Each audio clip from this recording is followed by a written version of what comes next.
नमस्कार, आदाब, सत श्री अकाल और आज मैं सार्थक सिंह आपके पास आया हूँ लेकर एक और वीडियो। और ये बेसिकली होगा मेरे एसएसबी एक्सपीरियंस के बारे में।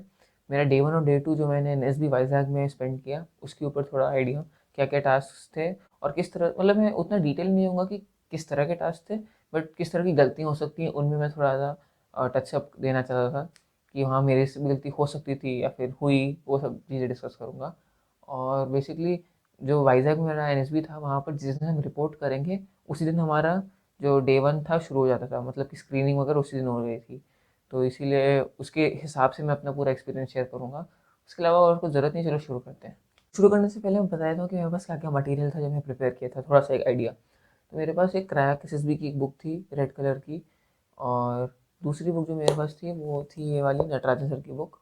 मुझे ये बुक ज़्यादा बेटर तो नहीं लगी, मैं कंपेयर नहीं कर सकता उतना, पर मैंने ये बुक को प्रेफर किया क्योंकि मैंने इसी बुक की नटराजन सर की सीडी है वो भी खरीदी थी 22 आवर्स की। तो बेसिकली मेरे पास दो बुक्स और एक सीडी थी, पर मैंने यही बुक और सीडी से काम चलाया। दूसरा बुक पापा ने पर्सपेक्टिव के लिए खरीदवाया था, बट मैं उसको कभी यूज़ नहीं कर पाया। पर ये बुक मुझे काफ़ी अच्छी लगी, मतलब जितना मैंने एक्सपेक्ट किया था इस बुक से।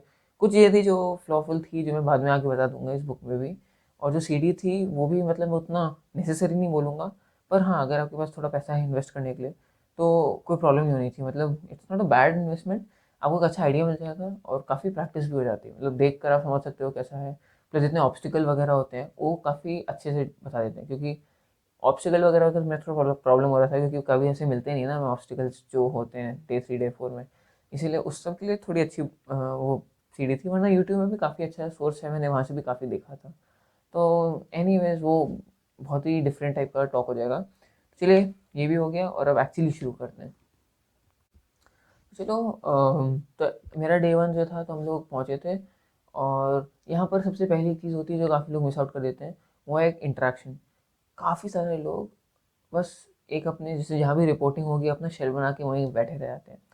यहाँ पर एक प्रॉब्लम है, क्योंकि आप अगर लोग से इंटरेक्ट नहीं करोगे ना, तो वन, आप वार्म अप नहीं कर पाओगे, क्योंकि जिस हिसाब से मेरा था, मैं तो नेक्स्ट मेरा जो बेसिकली यहाँ पर रिपोर्टिंग थी, उसके बाद हमें एनएसबी में हमें खाना मिल रहा था, ब्रेकफास्ट, उसके बाद हमारा सीधा स्टार्ट हो रहा था ओआईआर वगैरह। तो अगर आप लोगों से बात करोगे ना, तो एक तो खुल जाते हो, जो एक इनसिक्योरिटी जिसके बारे में पिछले वीडियो में बात करते थे कि आप एक अलग जगह में पहुँच चुके हो, थोड़ा कम होता है, क्योंकि आप जिससे जब भी बात करते हो ना, मे बी एक दो मिनट थोड़ा अजीब लगेगा, उसके बाद काफ़ी कंफर्टेबल हो जाता है, आपका वो दोस्त बन जाता है। और ऐसे अगर जितने सारे दोस्त बनाओगे उतना अच्छा होगा। और एक बहुत बहुत बहुत क्रूशियल पॉइंट है, मतलब अगर आप सेल्फिश हो कि सिर्फ मेरा फ़ायदा हो, उस हिसाब से भी आपको बात करनी चाहिए लोगों से। और वैसे मैं इस एस्पेक्ट को उतना देखता नहीं हूँ, बस बिंदास रहो, उस एस्पेक्ट से तो बहुत ही बढ़िया, क्योंकि आप जितने दोस्त बनाओगे उतना मज़ा आएगा, क्योंकि अलग एक्सपीरियंस रहता है, ठीक है। तो वो सब तो मैं इस वीडियो में उतना डिस्कस नहीं करूँगा, मोस्टली टेक्निकल बातें ज़्यादा डिस्कस करने वाला हूँ। तो बेसिकली जैसे ही मैं पहुंचा था, वैसे मैंने 3 लोग साथ, जैसे हम लोग स्टेशन में थे तो 3 लोग से इंटरेक्ट किया। उसके बाद लाइन लगी तो और 2 लोगों से, तो लगभग 6 से 8 लोग से अच्छी काफ़ी खासी बातें हो गई थी आउट ऑफ 33। तो ठीक है, मतलब काफ़ी अच्छी टाइप की बात हो रही थी, मतलब हम लोग काफ़ी इंटरेक्ट किए। उसके बाद बेसिकली ब्रेकफास्ट चला था, तो ब्रेकफास्ट में मैंने दोस्त लोगों से बात कर रहा था। और ये बात करने से एक तो, क्योंकि नेक्स्ट आपका जो पीपीडीटी होगा, उससे भी आपको काफ़ी हेल्प होगी। अगर आप लोगों से बात करोगे तो, या तो आप उस बंदे को जानोगे तो एनीवेज आपको फ़ायदा होगा ना, क्योंकि आप उससे बात कर चुके, तो कंफर्टेबल होगा अगर आप पीपीटी टीम उसके साथ हो।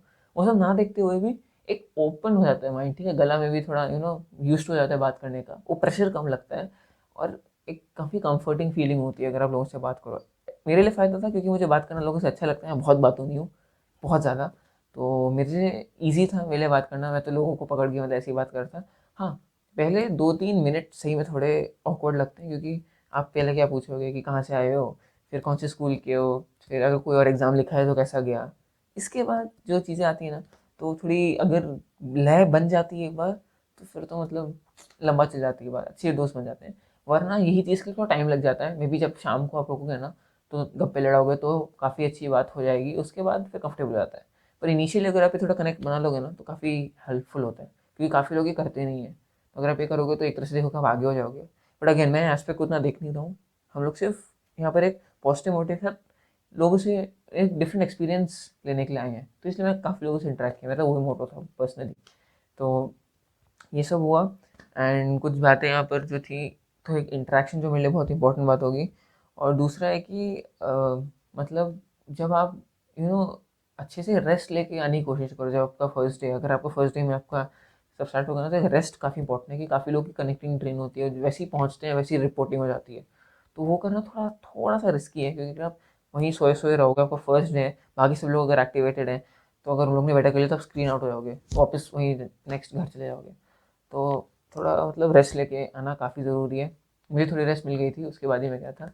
तो बेसिकली जब हम पहुँचे तो हमारे लिए ऐसा हुआ था कि हम लोग ब्रेकफास्ट खाए थे। उसके बाद हमारा OIR था। OIR के लिए भी मैंने यही बुक यूज़ की थी, और इस बुक में एक प्रॉब्लम हो गई थी, पर हाँ, इन लोगों ने स्पॉन्सर नहीं किया मुझे, पर इन जनरल इस बुक में इन लोगों ने जो OIR के लिए कुछ आई थिंक नॉन वर्बल में इनके जो पैटर्न्स थे ना, काफ़ी मुश्किल लगे मुझे, और असली OIR में उससे ईजी आए थे। तो वहाँ एक मुझे डिफरेंस लगा, वरना वर्बल वगैरह और non verbal on an average काफ़ी ईजी रहता है। हमारे लिए ये चीज़ थी, आई डोंट नो बाकी का क्या होता है, कि बहुत ही छोटा पेपर दिया था जिसमें हमें आंसर लिखने हैं, और मार्जिन बनाई हुई थी जिसके अंदर आंसर लिखने हैं। मार्जिन के बाहर का एरिया जो था, उसको बॉर्डर जो होते हैं उसको रफ वर्क के लिए लोग ने दे दिया, एक्स्ट्रा कोई पेपर नहीं दिया। तो वो बात कुछ लोगों में भी तब अटपटी लगी हो, बट वो भी एक इंटरेस्टिंग चीज़ होती है। तो इसीलिए बोल रहा हूँ थोड़ा अलर्ट रहो, क्योंकि कुछ भी हो सकता है आपके साथ। तो मैं इसके लिए प्रिपेयर्ड भी नहीं था, पर मुझे इतना फ़र्क मतलब पड़ा तो पड़ा, क्योंकि इतना छोटा सा पेपर था, वैसे ही मैं बहुत क्लमजी लिखता हूँ, तो मेरे लिए थोड़ा मैनेज हो ही गया। बट तो कुछ भी हो सकता है, तो बट इन एनी वेज थोड़ा बहुत प्रिपेयर करके जाना चाहिए कि OIR में कैसे कैसे क्वेश्चंस होते हैं ना, 3-4 मॉक टाइप के, या फिर ये बुक से ही देख के कर लो, काफ़ी फ़ायदा होता है। तो चलो, जो मैं पहली चीज़ बता रहा हूँ वो है, जिसको मैं बोलता हूँ कोई भी GD के लिए बहुत ही हेल्पफुल थियोरी है, रोटी थियोरी बोल दो। आइडिया ये है कि रोटी जो होती है ना, हमें पता है कि अगर रोटी को हम आग में डालते हैं तो ही वो पकती है, और अगर हम उंगलियों से उसको आग में डाल रहे हैं, तो अगर हमने उंगली को ज़्यादा टाइम रोटी के पास रखा तो उंगली जल जाएगी, हाथ हटा दिया तो रोटी जल जाएगी। तो हमें दोनों काम करने हैं, पर ऐसे करने की रोटी पक भी जाए और उंगली भी ना जले, सांप भी मर जाए लाठी भी ना टूटे, ठीक है। तो प्रॉब्लम क्या हो जाती है कि जनरली कुछ लोग होते हैं जो बिल्कुल नहीं बोलते GD में, जो गलत बात है। कुछ लोग होते हैं जो बहुत बोलते हैं, वो भी गलत बात है, क्योंकि अगर आप बहुत ज़्यादा बोलोगे तो ऐसा समझ में आएगा उन लोगों को कि आप अपने आप को एक्सप्रेस नहीं कर पा रहे हो, आप दूसरों को चांस भी नहीं दे रहे हो, ठीक है। तो इसीलिए जब भी आप कोई भी GD में आते हो, तो एक बार अपने मुंह खोल दिया अपने, मतलब आग में घुस चुके हो, अपने आप को 10 सेकंड दो। 10 सेकंड के अंदर अंदर, एटलीस्ट 15, उसके अंदर अंदर निकल लो आग से। नहीं निकलोगे तो जल जाओगे, ठीक है, क्योंकि वही फिर नेगेटिव चढ़ते लग जाएंगे, और कोई आपको एक्चुअली करने भी नहीं देगा, तो एक तरह से हेल्पफुल है। पर फिर भी कोशिश करना कि प्लीज़ कम से कम टाइम में अपने आप को एक्सप्रेस करो, और क्लियरली एक्सप्रेस करो, क्रिस्प वे में, मतलब किराएदार होना चाहिए एकदम, कि मतलब कम टाइम में आप बता भी सको बात, क्लियर हो वो बात, और आपका जो मन में बात है वो पहुंच भी जाए अक्रॉस द टेबल, है ना। बहुत इंपॉर्टेंट चीज़ आती है। इसलिए जब आप बोलने वाले हो ना, हमेशा सोचो कि क्या बोलने वाले हो। इसलिए कूद कूद के सबसे पहले बोलने की कोई ज़रूरत नहीं है। अपना टाइम लो, दिमाग लगाओ, सोचो और बोलो। कहीं नेसेसरी है तो ही बोलो, अननेसेसरली बोलने लगोगे तो काफ़ी नेगेटिव पॉइंट्स क्रिएट होते हैं ना, तो वो हमें अवॉइड करनी है यहाँ पर। तो ये हो गई पहली चीज़। अभी इन जनरल PPNDT में कुछ मिस्टेक्स होती हैं जो मैंने देखी है, और जो मेरे साथ भी हो सकते हैं हुई हो, जो over the period of time थोड़ा रियलाइज़ किया मैंने। पहली कि हम लोग काफ़ी बार ऐसे होते हैं कि जब कम लोग होते हैं ना उस पिक्चर में, तो हम एक्स्ट्रा लोगों को ऐड करने की कोशिश करते हैं। ये बहुत बड़ी प्रॉब्लम है, क्योंकि उससे हमारी इमेजिनेशन स्किल अच्छी है, पर क्रिएटिविटी उतनी यूज़ नहीं हो पा रही, क्योंकि हम उन 2 लोगों में ही स्टोरी नहीं कंप्लीट कर पा रहे हैं। तो काफ़ी इंपॉर्टेंट हो जाता है कि अगर हम कम से कम एक्स्ट्रा कैरेक्टर्स ऐड करें उतना अच्छा, ठीक है। ये पहली बात हो गई। दूसरी बात हो गई कि काफ़ी बार जो होता है ना, हम लोग PPNDT में ऐसी चीज़ें करते हैं जो नेचुरल नहीं होती, या जो भगवान की दया से हो जाती हैं। जैसे कि अगर PPNDT में दिखाया कि जंगल में 2 लोग जा रहे हैं, भटक गए, ऐसा लग रहा है, तो हम जब ऐसे जा रहे हैं, तो हमें रास्ते में कोई मिल गया, उसने हमें किसी गांव तक छोड़ दिया अचानक से। तो ये क्या हुआ, जब किसी ने हेल्प कर दी कहीं से, किसी और की हेल्प से, वो काम बन गया। ये नहीं कि वहाँ हम बोलेंगे मुश्किल हुई तो हम पेड़ पे चढ़े, या फिर हमने एक मैप निकाला, सनलाइट थोड़ी एनालाइज की, कंपास थोड़ा यूज़ किया, वो नहीं। पर अगर किसी ने मदद कर दी चले गए, तो ये काफ़ी अननेचुरल स्टोरी है कि मतलब हो सकता है ऐसा ना हुआ हो, कुदरत का करिश्मा। क्योंकि क्या देख रहा है OIR में कोई बंदा आपका, या फिर PPNDT में क्या देख रहे हैं वो लोग आपका। PPNDT में वो आपको ये देखते हैं कि आप में क्या क्वालिटीज़ हैं, अगर आप टेंशन में हो, प्रॉब्लम में हो, तो आप किस तरह से उसको सॉल्व कर रहे हो, वही क्वालिटीज़ झलकनी चाहिए ना आपकी। तो कैसे होगा अगर कोई भगवान आके मतलब मदद कर दे, दोस्त आके मदद कर दे, कोई आके मदद कर दे, कैसे होगा ये, आपकी क्वालिटी कहाँ निकल रही है इसमें। तो कोई भी टेस्ट है, जैसे टेस्ट PPNDT OIR है, इसमें आपको अपनी क्वालिटीज़ एक्सप्रेस करनी है। ओआर में कहीं प्रॉब्लम आती ही नहीं है, इसलिए ओआर को मैं डिस्कस भी नहीं कर रहा।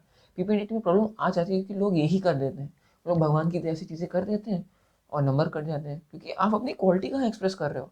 आपको अपने आप को वहाँ दिखाना है, आपको अपने आप को एक्सप्रेस करना है वहाँ पर, और वो बहुत इंपॉर्टेंट चीज़ हो जाती है यार। इसीलिए उसी का पॉइंट है वो है कि भगवान की तरह से कुछ ना कराओ, कोशिश करो कि अपने आप से कुछ चीज़ें हो।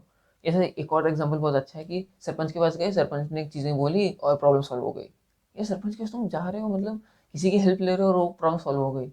थोड़ा डिस्कस करो कि हेल्प कैसे कर रहे हो, तुम क्या एडवाइस दे रहे हो, क्या एडवाइस ले रहे हैं। थोड़ा एक इम्पॉर्टेंट होता है कि डिटेल में आप बात करो, क्योंकि अगर आप डिटेल में नहीं बात करोगे, अगर आप उनको छोटी छोटी बातें नहीं बताओगे, तो उनको कैसे पता चलेगा कि आप क्या सोच रहे हो एग्जैक्टली और क्या आप में क्वालिटीज़ हैं कि नहीं। इसका ये मतलब नहीं कि हर चीज़ की मतलब घुसेड़ो नाक अंदर और हर चीज़ को बताओ, पर जहाँ रिक्वायरमेंट है आपको समझ में आ जाएगा वहाँ पर एक्सप्लेन करना चाहिए, ठीक है। तीसरी बात होती है कि अननेसेसरी लोग प्रॉब्लम्स क्रिएट करते हैं। काफ़ी बार ऐसा होता है कि उन लोग कोई पिक्चर है, उसमें कुछ समझ में नहीं आ रहा क्या करें, दो लोग हैं बस ऐसे ही बैठे हैं, कुछ नहीं तो प्रॉब्लम क्रिएट कर दो।